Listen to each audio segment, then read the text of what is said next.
much does it cost to heat and cool my 60 by 40 steel Barndo? I really had no kind of idea what things would cost when I came out and started building, not only building, but also when I had my building, I didn't know how much it would cost to heat and cool this house. This winter, this is our actually third winter on our property, but second winter inside of our steel building. It's actually not even winter yet. It's fall, but look at fall up here. It gets really cold.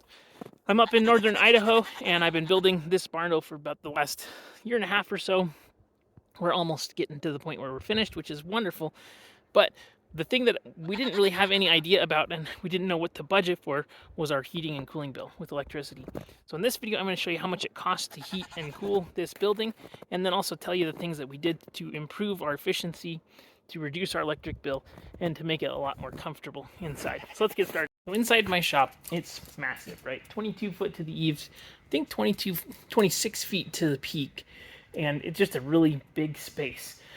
When we first built it, and the very first winter that we were here, so we were living in an RV while we were building, and in that first winter, it was actually extremely cold inside the shop all the time. We couldn't get it above about 45 degrees. Obviously, it was a lot bigger of a space. What we ended up doing is we built the back half as a building. We still need to put drywall, not drywall, but shear wall on that top section. We're going to be building a mezzanine out of here, and then we'll be drywalling this back wall. But there was a lot more space inside and just air in general to heat up. We did have a pellet stove installed on the back wall, and we could maybe get it to 51 or 52 degrees. But it was such a big space that it was hard for the pellet stove to get the space heated up. Now, this kit that we have did come with 6-inch insulation, which you can see here, and that definitely is helpful in just insulating the entire steel building. I made a video about my biggest steel building regrets.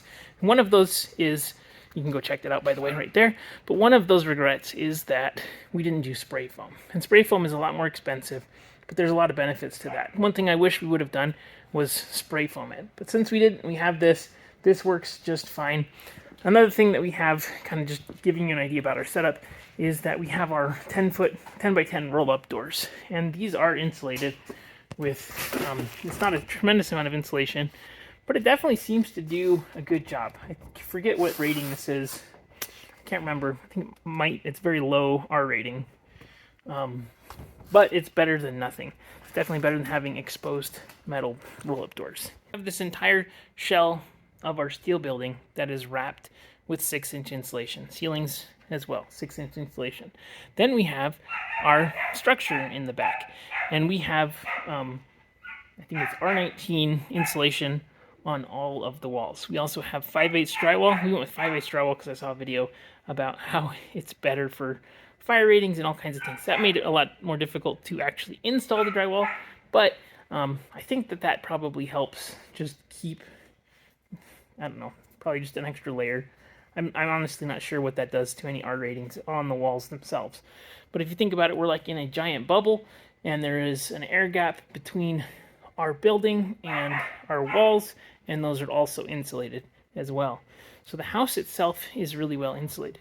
Now, I mentioned last year we had a really expensive electric bill. Here's why that was. Last year we were living in our RV while we were building our house. This was actually, we moved into our Barndo almost a year ago. It was October of 2021. Before that, we were living in our RV, and we didn't winterize our RV, and we were running out of time in the summer to get the house finished. And so we abandoned finishing the upstairs and just worked to finish the downstairs, which included a bedroom, a laundry room, a bathroom, kitchen, and living room.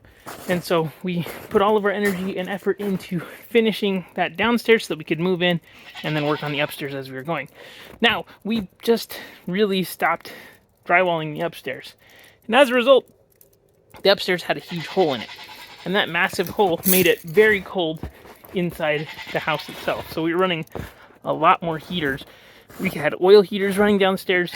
We had our mini split system running downstairs. And that was it. But that really caused, along with all of the other stuff that we have, by the way, we have a bunch of deep freezers that we have running, 2 fridges that we have running. And so we just have a lot of load on our electrical system. it was rather expensive last year. Our average bill was between $750 and $800 per month during the winter months, which is pretty significant. Again, it felt pretty cold downstairs too. Not having that drywall finished upstairs really cost us a lot of money. So this is our mini split system, and this basically heats every one of the bedrooms. We have a mini split that's in the downstairs living room. That's our biggest unit. Then we have 3 bedroom units as well. So we have a 4-unit system on our mini split. And right now it's running, it's super quiet. It's really, really efficient. And it does a really good job of heating our house, especially with not having that hole in the upstairs drywall not being finished.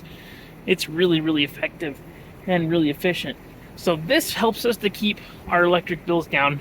We're not running any plug-in oil heaters or space heaters at all, and that is dramatically reducing our electric. Wait, this is a Blue Ridge mini split unit. We got it from alpineheatingandair.com. They're not a sponsor, but they were really easy to deal with and very helpful. They got great support and stuff. I installed that myself. I wasn't able to charge the system because I don't have those tools, but it's been a great system for us so far. So the rate that we have for electricity is 7 cents a kilowatt hour. I think that's a pretty good rate. We haven't had any rate increases in the past 3 years here, which is pretty wild considering everything has been going up. But at that rate, right now, our bill is about $219 per month. I think that's actually really good, especially considering that we have 3 deep freezers, 2 fridges, we have an electric hot water heater, so we run a ton of things off of electricity, plus our heaters are electric. Now the one thing that we did add this year that's been incredibly helpful in keeping the house warm, in keeping the shop, like I can be out here in the shop right now, it's probably 55 or 56, which I can wear a t-shirt and shorts in this temperature right now. I don't know, it's weird to get used to the cold. And so it's really functional out here in that it's not super cold. But we have had days that have gotten to single digits in temperature. And so this is something that we added before winter came, or fall. We're still in fall. I can't believe it's going to be a cold, long winter. But this has been really, really helpful in keeping the shop. So right here we got our pellet stove. And this is a comfort-built pellet stove. This is good for up to 2,400 square foot. Now we got this pellet stove. Actually, this wasn't the one that we originally bought. We bought one that was much cheaper than this. But Comfort Built has a unit that is a smaller one for like up to 1,800 square feet that is defective. And so they sent us out a much larger unit completely free, which is awesome and really, really helpful. Fire up this pellet stove and tell you about it here.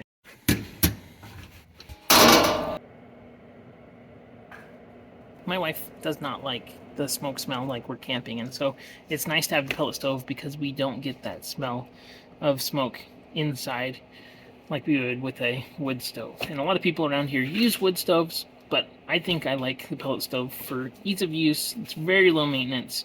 It's easy to just have it set up here. We don't have to stack wood and chop wood and things like that. We've been really, really busy as well with building and work, and so it's just really helpful to have something that we can immediately use. We don't have to go and spend a few days chopping wood and things, getting stuff ready, storing it. Plus, storage would be a little bit difficult. It also attracts rodents and things when you store in wood piles, and so I'm sure that there's a bunch of people that love wood stoves. I think they're great too. At some point we'll have a wood stove probably outside, again, because the cost of lumber and things, not lumber, but we can get wood for free. So all that, I think, is just some important things to consider. Especially if you're older, you don't want to have to do that physical work. Pellet stoves are probably better, but you have to have the budget for it. Again, we're only using it typically if it gets really cold, just to keep things heated. You don't have to run all the time.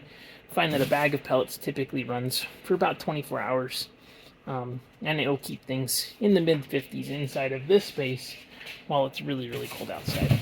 The drawbacks of this pellet stove, though, is that it requires electricity to keep the fan running. And so if we have a power outage, we can't use this unless we have the generator hooked up. So that's something really, really important to note, and another benefit of having the wood stove as well. Overall, Barndos are extremely efficient, in my opinion, just based on other heating systems.